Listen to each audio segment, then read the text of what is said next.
नमस्कार मित्रांनो, तूही रे माझा मित्र या आपल्या सर्वांच्या लाडक्या मालिकेचा आजच्या भागामध्ये इतक्या घडामोडी घडल्या आहेत की प्रेक्षकांच्या डोळ्यांचे पारणे फिटले असेल। या सविस्तर अपडेटमध्ये आपण आजच्या भागातील प्रत्येक बारीक सारीक घटनेचा, पात्रांच्या भावनांचा आणि आगामी वादळाची चाहूल देणाऱ्या प्रसंगाचा सखोल आढावा घेणार आहोत। व्हिडिओ किंवा लेख शेवटपर्यंत नक्की वाचा, कारण आजचा भाग खऱ्या अर्थाने जबरदस्त होता। आजच्या भागाची सुरुवात होते ती अत्यंत तणावपूर्ण वातावरणामध्ये। पाककला स्पर्धेची वेळ संपल्याची घोषणा होते। स्टुडिओमध्ये एकच शांतता पसरते, पण स्पर्धकांच्या मनात मात्र विचारांचे आणि धाकधुकीचे मोठे वादळ उठलेले असतात।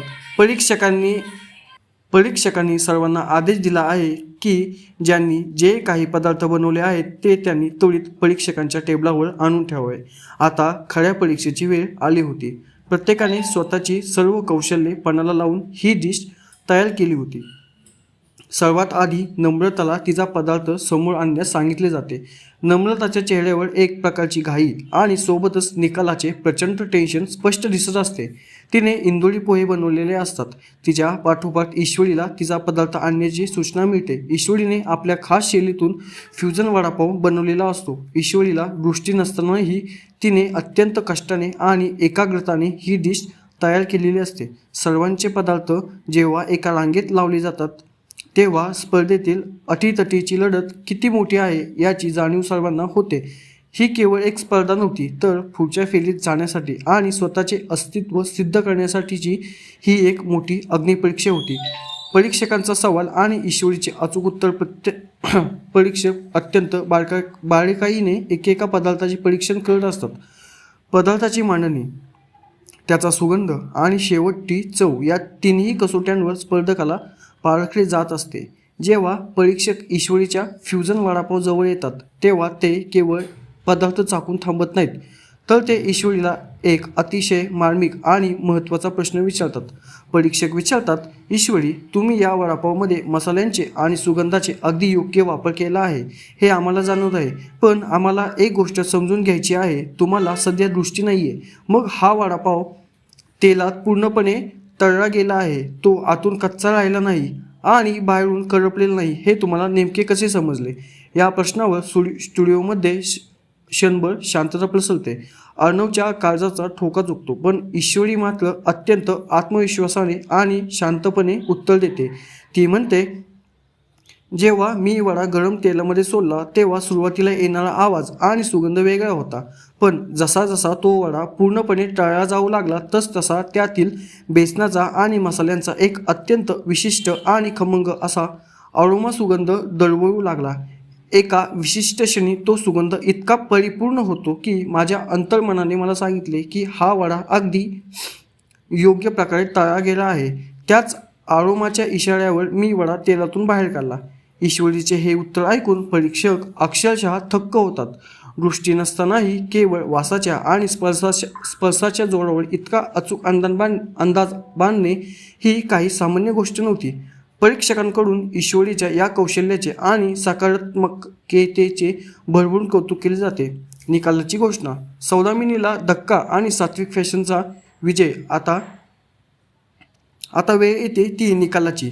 सर्व स्पर्धक, अर्णव, आकाश आणि प्रेक्षक श्वास रोखून निकालाची वाट पाहत असतात।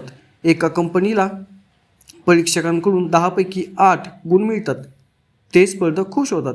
त्यानंतर नंबर येतो तो सौदामिनी क्रिएशनचा। सौदामिनीला 10 पैकी 8.5 असे गुण दिले जातात। हे ऐकून सौदामिनीच्या चेहऱ्यावर एक विजयी आणि अहंकारी हास्य उमटते। तिला वाटते की आता आपणच जिंकणार। नम्रताच्या इंदोरी पोह्यांना 10 पैकी 9 गुण मिळतात। नम्रता प्रचंड खुश होते, पण तिचे लक्ष आकाशकडे असते।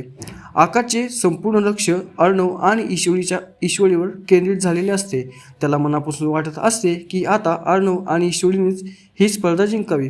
नम्रताला आकाशच्या या वागणुकीचा प्रचंड राग येत असतो।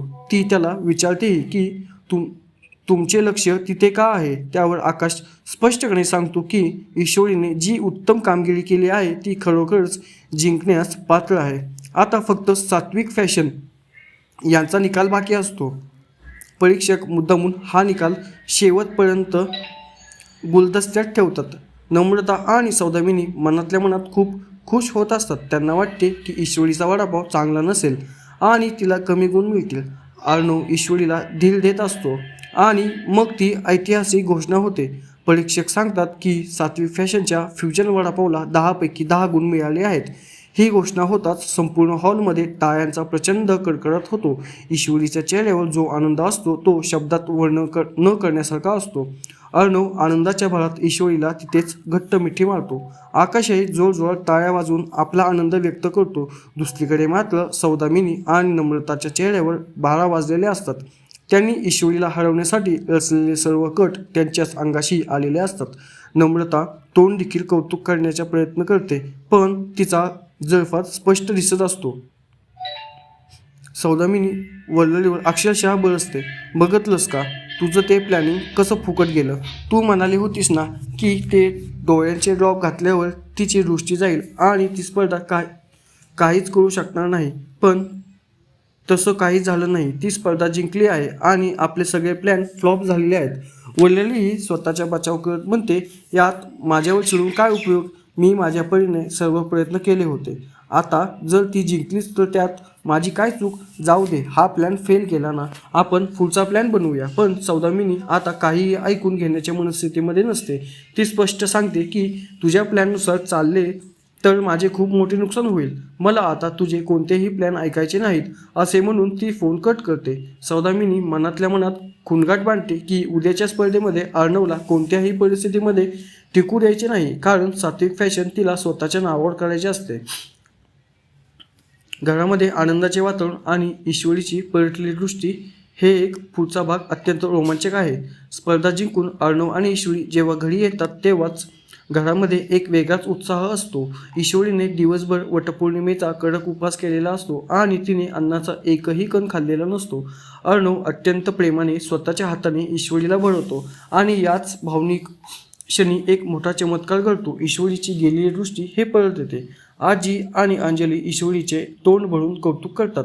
तुला दिसत नसतानाही तू माघार घेतली नाहीस, जिद्दीने उभी राहिलीस आणि जिंकून दाखवलंस. आम्हाला तर तुझा खूप धाकधूक वाटत होता, पण तू कमाल केलीस, असे म्हणत आजी तिची वाखाणी करते. कुटुंबाचे हे प्रेम पाहून ईश्वरीचे डोळे पाणावतात. घरामध्ये इतका मोठा विजय मिळाल्यामुळे आजी ठरवते की काहीतरी गोडधोड झाले पाहिजे आणि ती सर्वांना खीर बनवण्याचा बेत सुचवते. मात्र खीर बनवण्याची जबाबदारी ती नम्रतावर सोपवते. आकाशही त्याला दुजोरा देतो. नम्रताला नाईलाजाने हो म्हणावे लागते, पण पुन्हा किचनमध्ये जाऊन काम करण्याच्या विचाराने तिची प्रचंड चिडचिड होत असते. त्याचवेळी मामांना अचानक मामीची आठवण येते. ती कुठे दिसत नाहीये. त्यावर अर्णव म्हणतो, बरं झालं ती नाहीये, नाहीतर ती फक्त भांडायलाच पुढे असते. वल्ललीने नम्रताचे कान भरल्यामुळे नम्रता आज एकटी पडल्यासारखी वावरत असते आणि अर्णवचे हे बोलणे ऐकून तिला आणखी राग येतो. पण बाबा खरोखरच कुठे गेले हा प्रश्न सर्वांना पडतो. नेमक्या त्याचवेळी ईश्वरीच्या मोबाईलवर रमाकांत यांच्या नंबरवरून एक मेसेज येतो की ते पंढरपूर यात्रेला गेले आहेत. ईश्वरी आणि घरातील इतर जण या मेसेजवर विश्वास ठेवतात आणि आनंद व्यक्त ठेवतात, पण सत्य काहीतरी वेगळेच असते. तिकडे वल्ललीने अत्यंत शिताफीने रमाकांत यांचे सिम कार्ड काढून स्वतःच्या मोबाईलमध्ये टाकलेले होते. तिला माहीत होते की रमाकांत घरामध्ये नसतील तर ईश्वरी आणि अर्णव संशय घेतील.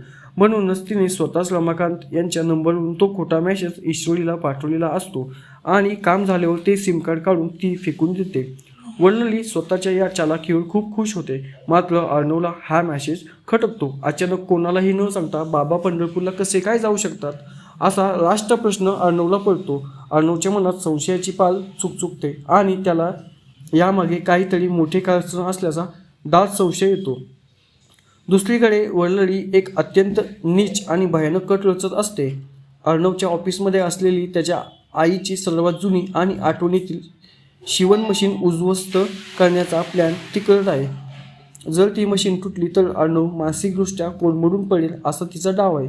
पण ईश्वरी आणि अर्णवनेही आता कंबर कसली आहे. उद्याची स्पर्धा आपल्यासाठी खूप महत्त्वाची आहे. आईच्या नावाची बदनामी आपण होऊ देणार नाही असा दृढ निश्चय अर्णव करतो. तर ईश्वरीही त्याला भक्कम साथ देते. आम्ही तुमच्यासोबत आहोत. उद्या जे हवं ते आपण करूनच दाखवू. थोडक्यात मालिकेतील हा टप्पा अत्यंत निर्णायक वळणावर येऊन पोहोचलेला आहे. अर्णव आणि ईश्वरी एका बाजूला सत्यासाठी लढत आहे तर सौदामी निवडलेली आणि नम्रता त्यांना खाली खेचण्यासाठी रोज नवे कट रचत आहेत. अर्णव स्वतःच्या बाबांना शोधून काढेल का? वडिलीचे तो शिवण मशीन तोडण्याचा भयानक कट यशस्वी होईल की अर्णव तो उडवून लावेल? नम्रताचे सत्य सर्वांसमोर येईल का? हे सर्व पाहणे अत्यंत रंजक ठरणार आहे. तुम्हाला आजचा हा महा एपिसोड कसा वाटला आणि अर्णवच्या या नव्या रूपाबद्दल तुमचे काय मत आहे हे आम्हाला नक्की सांगा. मालिकेच्या अशाच नवनवीन आणि सविस्तर अपडेट्ससाठी आमच्याशी जोडलेले राहा. तर चला तर भेटूया आपण पुढच्या भागामध्ये.